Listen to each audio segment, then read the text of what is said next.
YS Jagan Mohan Reddy ji, मैं अभिमानी धन्यवाद।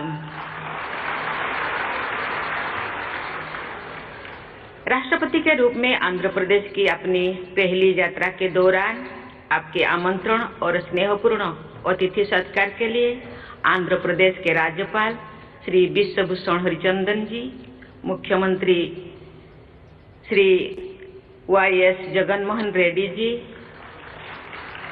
और आंध्र प्रदेश के लगभग 5 करोड़ निवासियों को मैं बहुत बहुत धन्यवाद देती हूँ। तिरुमला तिरुपति से सभी देशवासियों को आशीर्वाद देने वाले भगवान श्री वेंकटेश्वर बालाजी की पवित्र धरती पर आने को मैं अपना परम सौभाग्य मानती हूँ। काल मैं तिरुपति मंदिर में श्री बालाजी से सभी देशवासियों के कल्याण हेतु प्रार्थना करूंगी और मुझे विश्वास है कि भगवान मेरी प्रार्थना अवश्य स्वीकार करेंगे। विजयवाड़ा के इस क्षेत्र को देवी कनक दुर्गा का विशेष आशीर्वाद प्राप्त है। गोदावरी, कृष्णा, पेन्नर, वंशधरा और नागावली जैसे नदियों ने आंध्र की धरती को सिंचित किया है और यहाँ की समृद्ध परंपराओं को प्राणशक्ति प्रदान की है। हम सभी देशवासियों को अपनी नदी माताओं की स्वच्छता और संरक्षण के लिए सदैव तत्पर रहना चाहिए। महान बौद्धिक दार्शनिक नागार्जुन के नाम पर नागार्जुन सागर परियोजना का विकास प्रगति के विरासत से जुड़े रखने का बहुत अच्छा उदाहरण है। नागार्जुन कोंडा और अमरावती में भारत को आध्यात्मिक विविधता का परिचय तो मिलता ही है, साथ ही हमारा देश की श्रेष्ठ कला परंपरा का दर्शन भी होता है। विजयवाड़ा के निकट ही स्थित कुचिपुड़ी गांव से भारत की एक महान नृत्य कला विकसित हुई और इस गांव का नाम हमारी सांस्कृतिक परंपरा में सदा के लिए अंकित हो गया। तेलुगु भाषा और साहित्य की समृद्ध परंपरा से सभी देशवासी परिचित हैं। देश भाषा लंदु तेलुगु लेसा,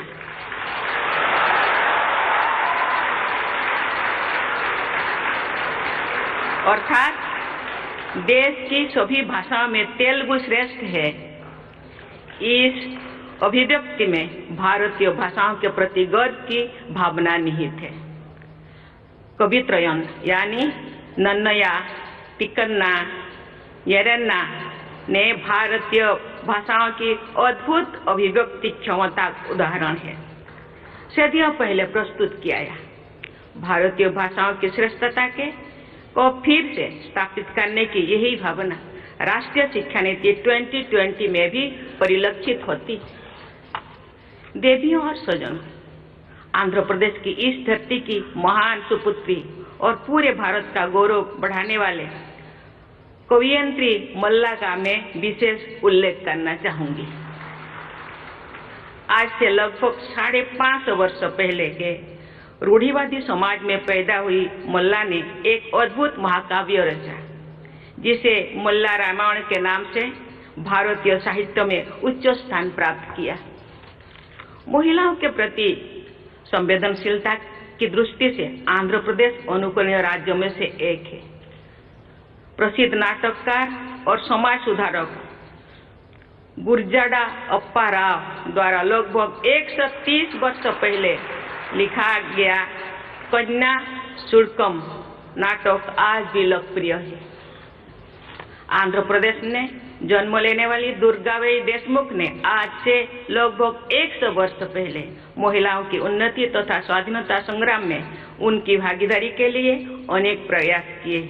उन्होंने आंध्र महिला सभा की स्थापना की तथा समाज कल्याण के बहुत से कार्य किए। दुर्गाबाई देशमुख से भी पहले आंध्र के बहू सरोजिनी नायडू ने महात्मा गांधी के नमक सत्याग्रह में अग्रणी भूमिका निभाई, जिसके कारण उन्हें कारावास का दंड भी दिया गया था। स्वाधीन भारत में किसी भी राज्य की पहली महिला राज्यपाल के रूप में उन्होंने उत्तर प्रदेश में कार्यभार संभाला था। जो मुझे झारखंड के राज्यपाल पद की जिम्मेदारी सौंपी गई तो मैं पूरी विनम्रता से ये बात हमेशा याद रखती थी कि सरोजिनी नायडू जैसी महान महिलाओं ने जो आदर्श प्रस्तुत किए हैं उनके अनुसार साहसपूर्वक कार्य करना तथा जन सेवा में लगे रहना ही देश की सेवा करने का सही रास्ता है। महिला सशक्तिकरण तथा राष्ट्र निर्माण के संदर्भ में अपनी पैतृक भूमि आंध्र के निवासियों के प्रगतिशील और उदार दृष्टिकोण को व्यक्त करते हुए भारत के दूसरे राष्ट्रपति भारत रत्न से सम्मानित डॉक्टर सर्वपल्ली राधाकृष्णन की कुछ पंक्तियों को मैं आपके सामने प्रस्तुत करना चाहूंगी। Doctor Radhakrishnan has said, and I quote, "We the Andhras are fortunately situated in some respects. The hold of conservatism is not strong. Our generosity of spirit and openness of mind are well known. Our women are relatively more free."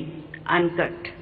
Doctor Radhakrishnan के अलावा आंध्र प्रदेश से जुड़े भारत रत्न से सम्मानित पूर्व राष्ट्रपति Shri we गिरी तथा पूर्व राष्ट्रपति श्री नीलम संजीव रेड्डी को याद करके मैं विनम्रता से भर जाती हूँ। ऐसी विभूतियों का स्मरण करना कर्तव्य पालन के सहायक होता है। देवियों और स्वजनों, आजादी का अमृत महोत्सव मनाने के इस ऐतिहासिक दौर में सभी देशवासी ये याद करते हैं कि हमारे देश के स्वाधीनता संग्राम में आंध्र के लोगों ने बढ़ चढ़कर हिस्सा लिया था। इस वर्ष मणियम बिरुड्डू अल्लूरी सीताराम राजू गारू की 125वीं जयंती भी मनाया जा रहा है।